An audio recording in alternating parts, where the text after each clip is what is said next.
Jadi pemerintah, Bapak Ibu, resmi mengeluarkan peraturan pemerintah nomor 9 tahun 2026.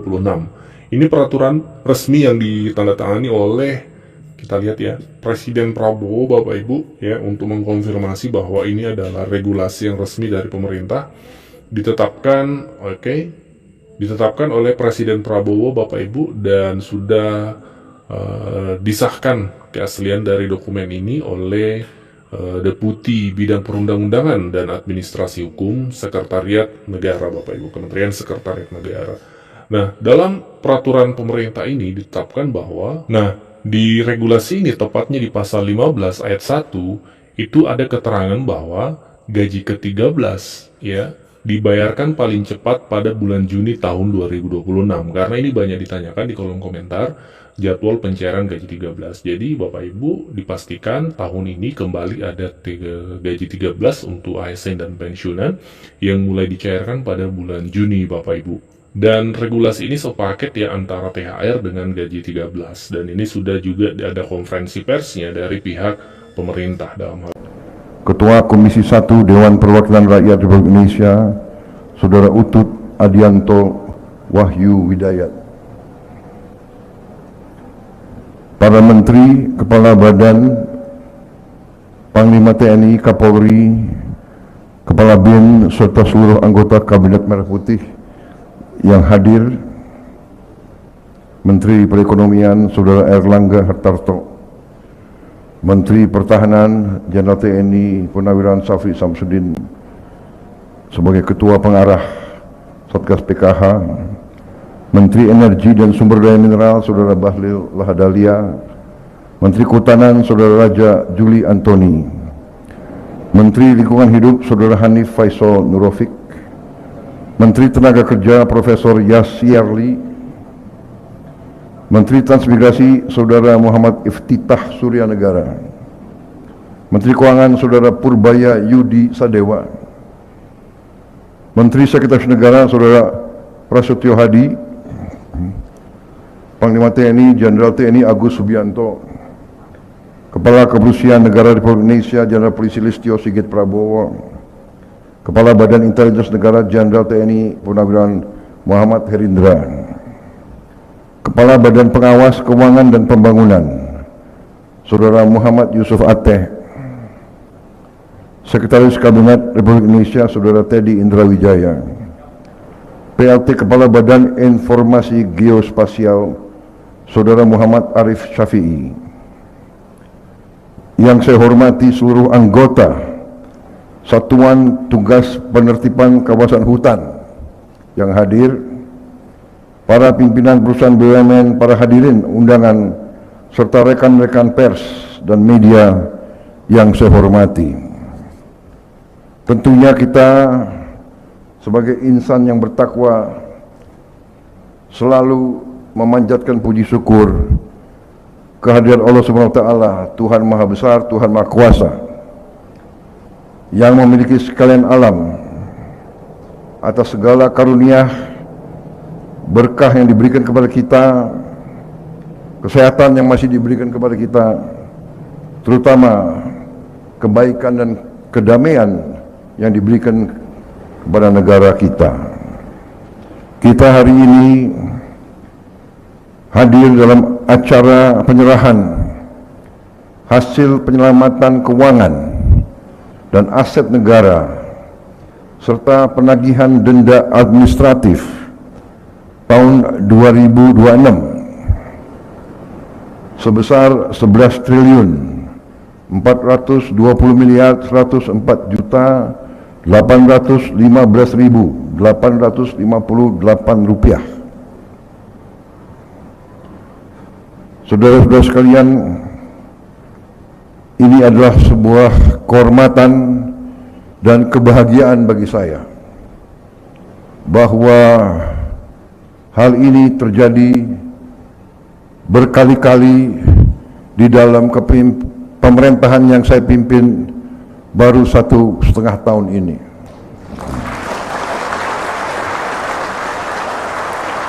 Pada bulan Oktober 2025, kita berhasil menyelamatkan uang negara sebesar 13 triliun 255. Dalam perkara tindak pidana korupsi pemberian fasilitas ekspor crude palm oil dan turunannya. Selang 2 bulan kemudian pada Desember 2025, kita kembali berhasil selamatkan uang 6,625 triliun.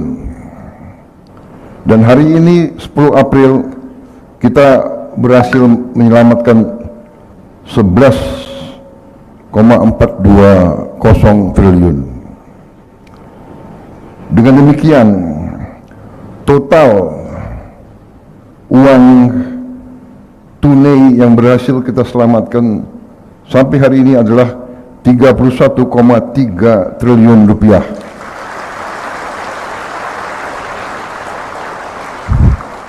Ini angka yang sangat besar. Dengan kalau kita punya bayangan, dengan uang ini kita bisa memperbaiki 34.000 sekolah-sekolah kita di seluruh Indonesia. Saudara-saudara, tahun yang lalu kita baru berhasil memperbaiki 17.000 sekolah. Berarti uang ini bisa 2 kali lipat APBN. Yang mana sekolah-sekolah berbelas tahun tidak mengalami perbaikan. Bisa juga dibayangkan kalau membantu renovasi rumah untuk rakyat berpenghasilan rendah, ini dapat memperbaiki 500.000 rumah lebih. Berarti bisa memberi manfaat kepada 2 juta rakyat kita berpenghasilan rendah. Bayangkan kalau tidak kita selamatkan, kalau tidak Satgas PKH bekerja dengan baik, uang ini hilang. Uang ini tidak bisa dimanfaatkan oleh warga negara, oleh rakyat kita. Saudara-saudara sekalian, juga dilaporkan kita berhasil juga, Satgas ini berhasil melakukan penguasaan kembali aset negara, kawasan hutan yang bila dinilai nilai tersebut adalah sekitar 370 triliun rupiah.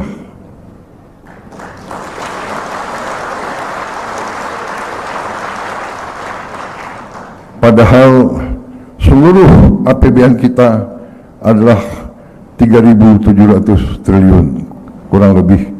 Berarti yang dilakukan oleh Satgas PKH dalam 1,5 tahun ini menyelamatkan hampir 10% dari APBN.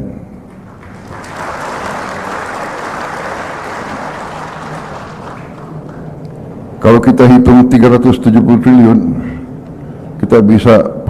kita bisa perkirakan semua sekolah seluruh Indonesia kita perbaiki, kita bikin modern, kita lengkapi dengan digitalisasi, dengan layar-layar digital yang cerdas. Kita perbaiki semua MCK di semua sekolah kita. Kita bisa bangun ribuan jembatan-jembatan di desa-desa. Kita bisa bayangkan perubahan nasib rakyat kita dengan penyelamatan uang dan aset yang saudara-saudara telah hasilkan. Saudara-saudara, untuk itu atas nama pemerintah, atas nama negara dan bangsa, atas nama seluruh rakyat Indonesia, dan atas nama saya pribadi, saya ingin ucapkan terima kasih kepada saudara-saudara yang bekerja dalam Satgas PKH ini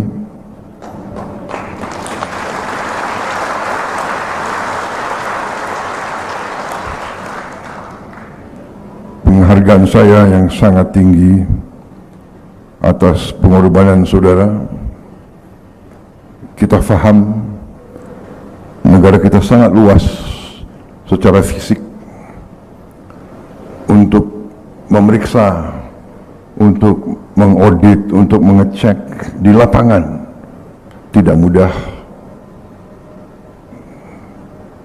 Bagi kita, bagi elit yang ada di Jakarta, di ruangan AC, tidak bisa bayangkan betapa sulitnya bekerja Satgas PKH ini. Dan saya mengerti, saudara-saudara, saya mengerti, karena seorang presiden punya banyak mata dan telinga. Saya paham banyak anggota Satgas PKH yang diancam, ada juga yang diintimidasi dan sebagainya.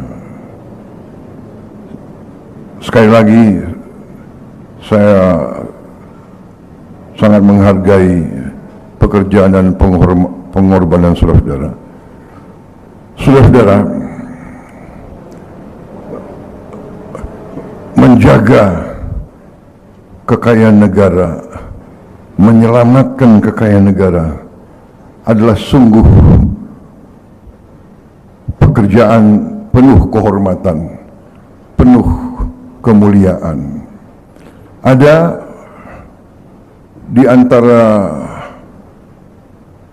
kita, harus kita akui, di antara birokrasi kita, di antara KL-KL kita, di antara lembaga-lembaga kita, institusi kita, ada pribadi-pribadi yang diberi tugas, diberi kehormatan oleh negara, tapi memakai wewenang dan kekuasaannya justru untuk membantu mereka-mereka yang mencuri dari uang negara.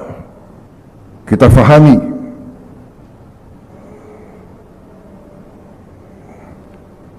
karena itu saya menghargai pekerjaan saudara. Saudara tergolong orang yang masih punya rasa tanggung jawab yang sangat besar kepada negara, bangsa, dan rakyat kita. Saudara-saudara sekalian, dari sejak saya menerima mandat dari rakyat, terus saya menghimbau, terus saya mengajak dengan persuasif, dengan pendekatan manusiawi sebagai sesama bangsa Indonesia, sebagai sesama putra Nusantara. Saya mengajak, marilah kita tutup praktek-praktek yang tidak baik, kita tutup.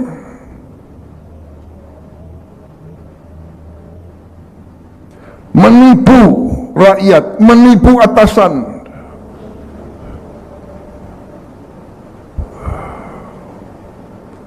membacking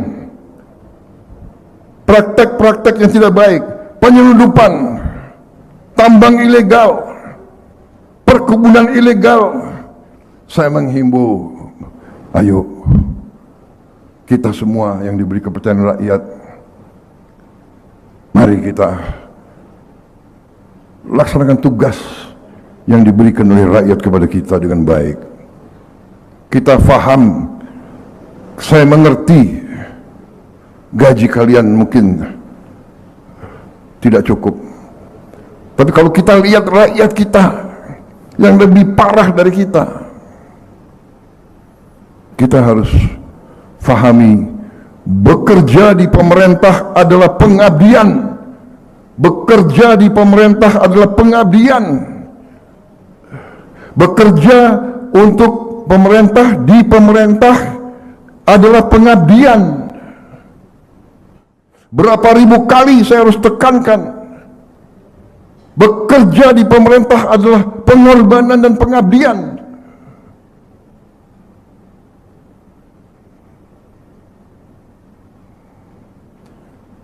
Sudah terlalu lama kekayaan bangsa dan rakyat dirampok. Terlalu lama.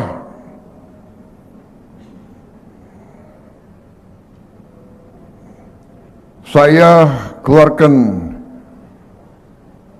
Perpres ini, Perpres nomor 5 tahun 2025 bulan Januari. 3 bulan setelah saya terima mandat, saya keluarkan. Saya membentuk Satgas PKH. Kalau ada yang mengancam anggota Satgas PKH, dia mengancam Presiden Republik Indonesia.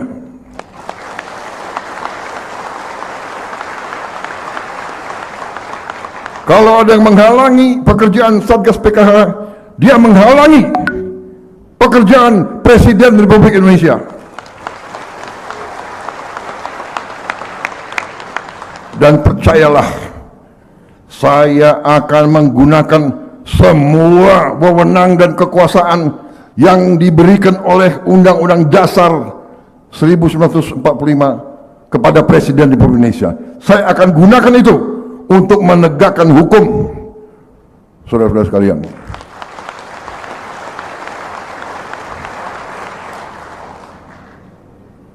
Tanpa pandang bulu, tanpa melihat siapa. Saudara-saudara, sekali lagi, pekerjaan kita masih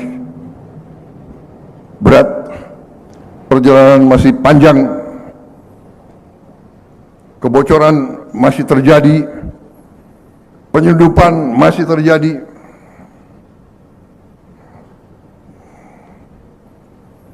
Panglima TNI, Kapolri, Menteri Keuangan, Anda punya lembaga-lembaga yang tugasnya adalah untuk menghentikan penyelundupan.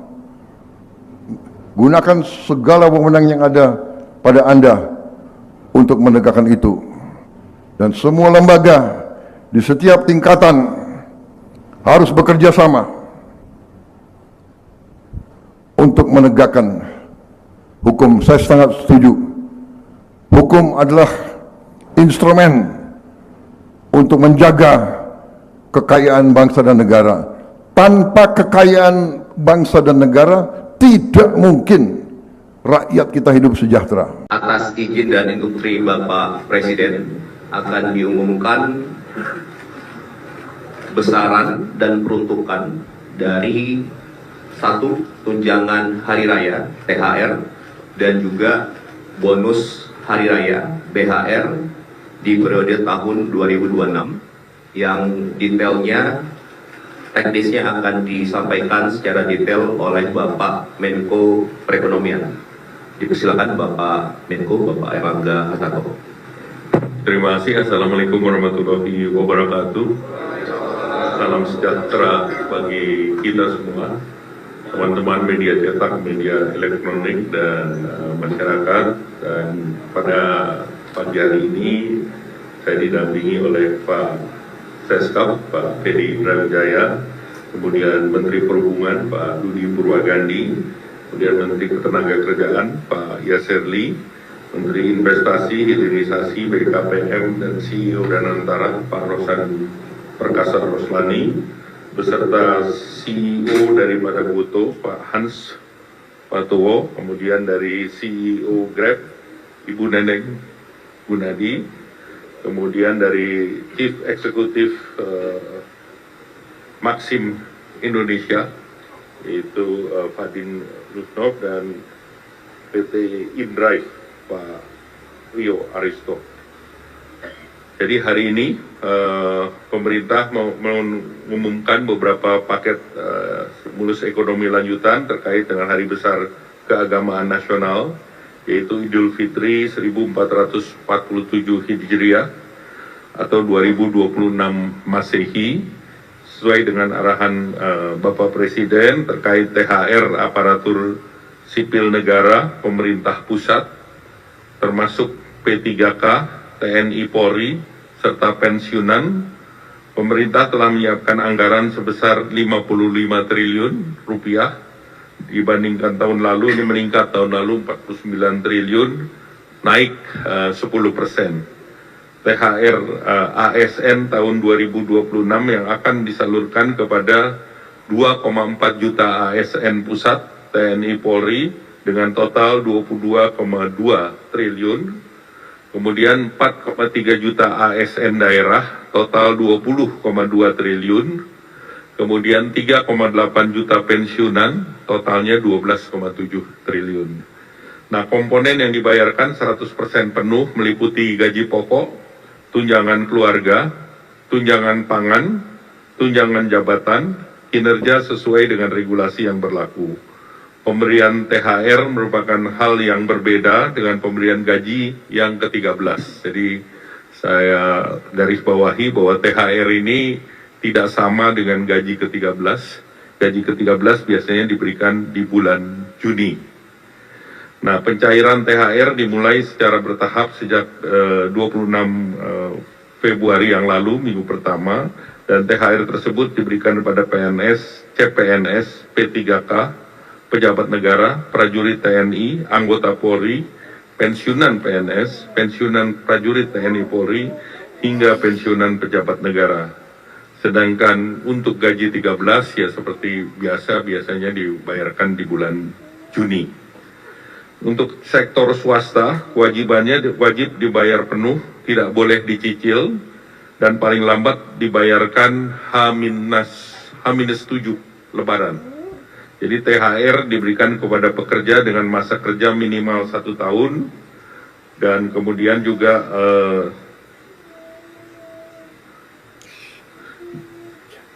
jumlahnya minimal jumlahnya adalah 1 bulan upah, sedangkan pekerja dengan masa kurang 1 tahun diberikan secara proporsional. Nah, ini tentu setiap perusahaan akan bervariasi.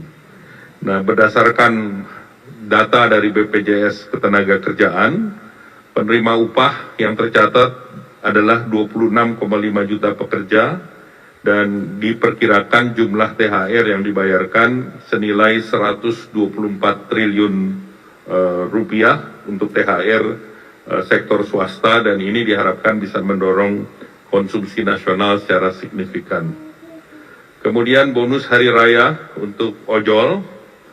Ini bonus hari raya ini telah dilakukan dengan komunikasi intensif dengan para aplikator, dan alhamdulillah komitmen kuat dari para aplikator juga diwakili dengan yang hadir pada pagi hari ini. Jumlah yang diberikan ini BHR tahun 2025 bisa mencakup kepada sekitar 850.000 mitra penerima atau pengemudi dengan nilai total 220 miliar, dan ini 2 kali dari tahun lalu. Tahun lalu itu sekitar 110 miliar dari masing-masing aplikator seperti Goto dan Grab. Tahun lalu menyediakan 50 miliar masing-masing. Tahun ini 100 sampai 110 miliar, meningkat 2 kali, dan penerimanya juga menerima masing-masing 400.000. Maxim juga memberikan kepada 51.000 mitra sebagai penerima BHR. Tahun lalu 1.000 mitra, jadi Maxim meningkatnya juga besar, 51.000. Kemudian InDrive juga memberikan sekitar 500-an. Nah, kami mendorong penyaluran dilakukan lebih awal, H-14 atau paling lambat H-7 sebelum Idul Fitri. Terkait dengan perlindungan jaminan sosial bagi pengemudi, hingga saat ini mitra pengemudi mengikuti jaminan kecelakaan kerja JKK dan jaminan kematian atau JKM BPJS Ketenagakerjaan. Nah, selanjutnya kita telah juga memberikan bantuan untuk diskon transportasi khusus menjelang Lebaran nilai rupiahnya 911,16 miliar, baik dari APBN maupun non APBN, dan bantuan yang diberikan pemerintah pada saat menjelang Lebaran nanti dalam bantuan pangan itu nilainya 14,9 triliun berupa 10 kg beras dan 2 liter minyak goreng untuk 35,04 keluarga. Dan pemerintah juga sudah mengumumkan work from anywhere tanggal 16, 17, 25, 26, dan 27 Maret. Demikian rekan-rekan pers media.